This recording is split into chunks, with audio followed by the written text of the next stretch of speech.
आज आप सभी के बीच फिर से अनुसार जी बहुत बहुत स्वागत करते हैं। और जैसा कि हम प्रैक्टिस कर रहे थे क्वाड्रेटिक इक्वेशन का, तो आज फिर से मैंने कुछ क्वेश्चन लिख रखा है यहाँ पे और आइए देखते हैं इन क्वेश्चन को कैसे हमें करना है। तो आप रीड कर सकते हैं। पहला क्वेश्चन हमारा है ट्रेन से रिलेटेड, जो डिस्टेंस और टाइम से रिलेटेड होता है और इसमें ट्रेन है, एरोप्लेन है, वॉकिंग भी हो सकता है, बोट का हो सकता है, मतलब ऑलमोस्ट सारे क्वेश्चन सेम टाइप के होते हैं, बस उसको करने का तरीका हमें समझना है कि क्या है। तो पहला क्वेश्चन हमारा ये है, A train travel a distance of 480 kilometers at uniform speed। एक ट्रेन जो है 480 किलोमीटर का दूरी तय करता है कांस्टेंट स्पीड के साथ या यूनिफॉर्म स्पीड के साथ। If speed has been 8 kilometre per our less, अगर ट्रेन की स्पीड को 8 घंटे पर आवर के स्पीड से घटा दिया जाए, ट्रेन की स्पीड घटा दिया जाए, जितनी स्पीड से ट्रेन चल रही है उस स्पीड से ट्रेन को 8 किलोमीटर पर घंटे की रेट से कम कर दिया जाए, तो कह रहे हैं कि it would have taken 3 hours more to cover the same distance. मतलब उसी डिस्टेंस को कवर करने में जितना समय लगता था उससे 3 घंटा ज्यादा, 3 आवर्स मोर टाइम लगेगा। तो हमें ट्रेन की ओरिजिनल स्पीड जो है, यानी जो पहले जो उसकी स्पीड थी, वो हमें फाइंड आउट करना है। तो देखिए क्वेश्चन करने का आसान सा तरीका है कि जो हमें फाइंड आउट करना है हम उसी को एज्यूम कर लेते हैं। तो सॉल्यूशन पे आते हैं हम लोग।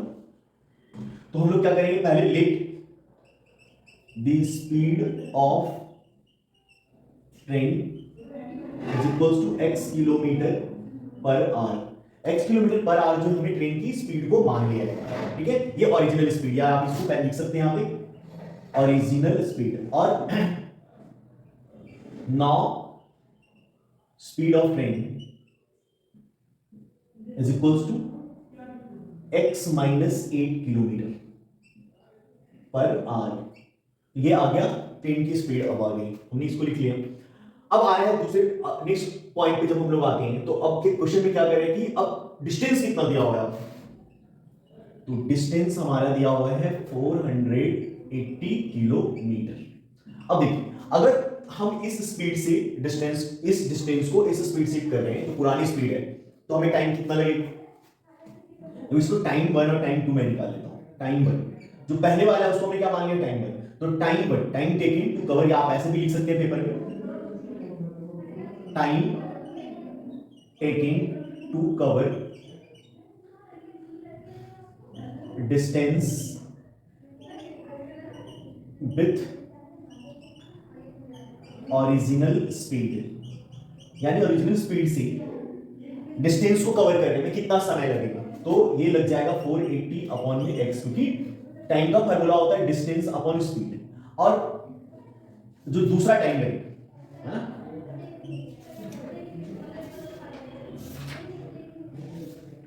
टाइम टेकन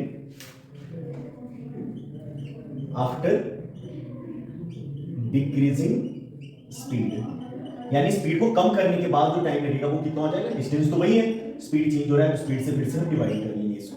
तो अब इसमें इतना टाइम लग रहा था और इसमें इतना टाइम लग रहा है। अब आप क्या करेंगे कि क्या दिया हुआ है कि 3 आवर्स मोर लगते हैं, यानी कि दोनों में जो टाइम गैप है वो कितना है, 3 घंटे। मतलब इसमें जब यहां जब जा रहा था तो टाइम लग रहा था कुछ, और जब यहां जा रहा है तो क्या हो रहा है, 3 घंटा ज्यादा लग रहा है। मतलब यहां भी समय क्या हो रहा है, ज्यादा लग रहा है, यहाँ समय कम लग रहा है। ऑब्वियस स्पीड ज्यादा होगा तो क्या होगा, टाइम कम लगेगा, और स्पीड क्या है, कम हो गया तो टाइम क्या है, ज्यादा लगेगा। यानी ये हमारा क्या निकला हुआ टाइम, और ये भी क्या निकला हुआ टाइम, दोनों टाइम में कितने का गैप है, 3 घंटे का। तो यानी बड़ा वाला ये है। तो अकॉर्डिंग टू क्वेश्चन आप क्या करेंगे, 480 अपॉन में x माइनस 8 और माइनस में 480 अपॉन में x is equals to 3 hours, क्योंकि 3 घंटे का डिफरेंस।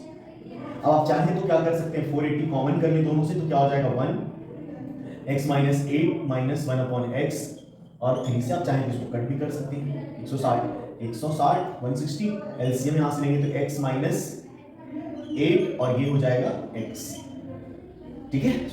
और इसको जब आप सॉल्व करेंगे यहां से, ये कट गया तो ये आ गया x, और ये माइनस के साथ मल्टीप्लाई तो माइनस x, और माइनस माइनस का प्लस का 8, और इक्वल्स टू यहां से तो कुछ नहीं है तो 1 बच रहा है यहां से। अब इसको सॉल्व करेंगे तो 160, और ये नीचे डिनोमिनेटर मल्टीप्लाई हुआ तो x स्क्वायर माइनस 8x, और ये तो प्लस माइनस कैंसिल हो गया तो ये 8 आ गया यहां से इक्वल्स टू 1। अब ये इधर और इधर का क्रॉस मल्टीप्लिकेशन आप करें, 1280 ये मल्टीप्लाई हो जाएगा, और ये इधर मल्टीप्लाई होगा तो x स्क्वायर माइनस 8x, सबको एक साथ कर लेंगे तो x स्क्वायर माइनस 8x, और ये उधर जाके माइनस का 1280 यानी 1280 इक्वल्स। अब ये बन गया हमारा क्वाड्रेटिक इक्वेशन। अब आप इसको सॉल्व कर लेंगे फैक्टराइजेशन मेथड से, तो ये आसानी से निकल जाएगा। तो फैक्टराइजेशन करना रह गया और कुछ नहीं, हमें इक्वेशन बनाने आना चाहिए। इक्वेशन बन जाएगा तो सॉल्व करने के लिए तो फैक्टराइजेशन में करा रखा हूं, फैक्टराइजेशन आसानी से कर लेंगे। तो ये था हमारा कि कैसे इसको करना है, प्रॉपर्ली समझ रहे हैं कि ट्रेन की स्पीड मान लेते हैं, जो टाइम कभी हो सकता है कि क्या स्पीड बढ़ाया भी जा सकता है, तो स्पीड बढ़ाया जाएगा तो ऑब्वियस है कि क्या होगा, टाइम कम लगेगा, तो उसके अकॉर्डिंग आपको टाइम, डिस्टेंस और कंडीशन जो दिया उसको प्लेस कर लेना। तो ये क्वेश्चन आपका हो गया। अब आते हैं हम लोग क्वेश्चन नंबर 2 पे। देखिए क्वेश्चन नंबर 2 में क्या है हमारा, क्वेश्चन नंबर 2 क्या कह रहा है हमारा, क्वेश्चन नंबर 2 कह रहा है कि टू वाटर टैप है ना पानी का नलका जो है, can fill a tank in 9 3/8 hours, मतलब पूरे टैंक को फिल करने में उसे 9 घंटे 3/8 आवर्स लगते हैं। The larger can take 10 hours less than the small, sorry larger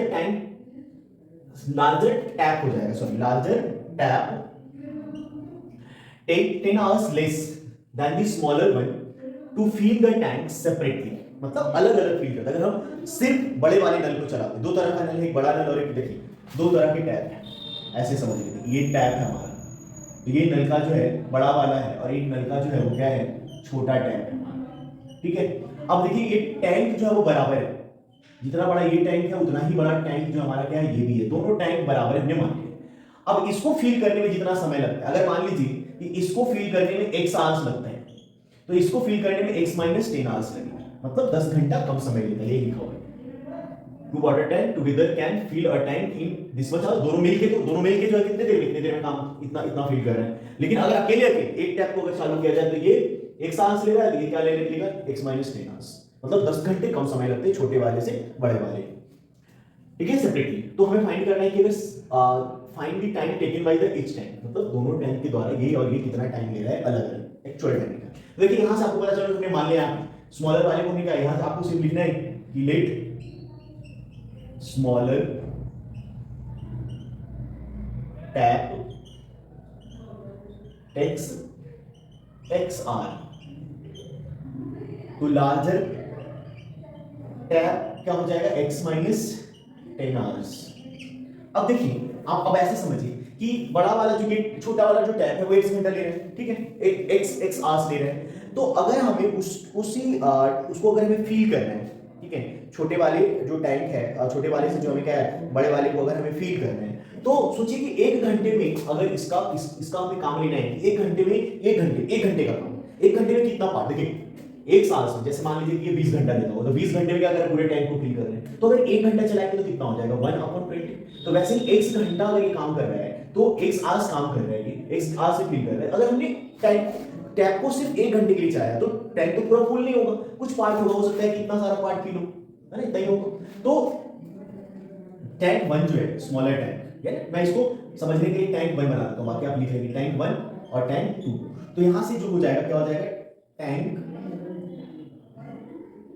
1 fill in 1 hour is equals to 1/x part, मतलब 1 घंटे में 1 आवर में क्या करता है टैंक, पहला स्मॉलर टैंक जो वो क्या करता है 1/x पार्ट फिल करता है। अब जब हम क्वेश्चन को पढ़ेंगे कितने देर दोनों मिलके काम करेंगे, कितने देर 9 और 9 3/8, तो इतने देर काम करेगा तो कितना फिल करेगा, तो इन 9 3/8 का मतलब कितना हो जाएगा 75/8 आवर्स। तो इतनी देर में कितना काम हो जाएगा 1/x into 75/8, यानी कि 75x/8 पार्ट। जितना देर चल रहा है उसके हिसाब से ये टाइम कितना होगा 9 आवर्स। आगे क्या है कुछ पार्ट भरेंगे, तो ये इतना पार्ट आ गया। और उसी तरह से जो टैंक नंबर 2 है यानी लार्जर टैंक, तो लार्जर टैंक भी जो क्या है, लार्जर टैंक जो है फिल्स इन 1 आवर, 1 घंटे में क्या करेगा 1/x - 10 पार्ट फिल करेगा, इतने भाग।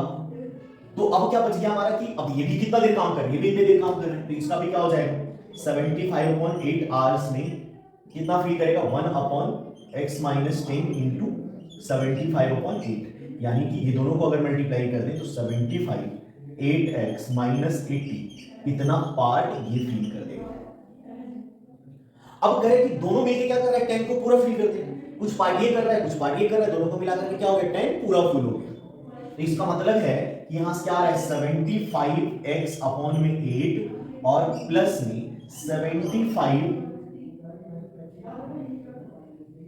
सॉरी नीचे x इसका नीचे होगा, ये तो नीचे है ना मल्टीप्लाई इसका, ठीक है।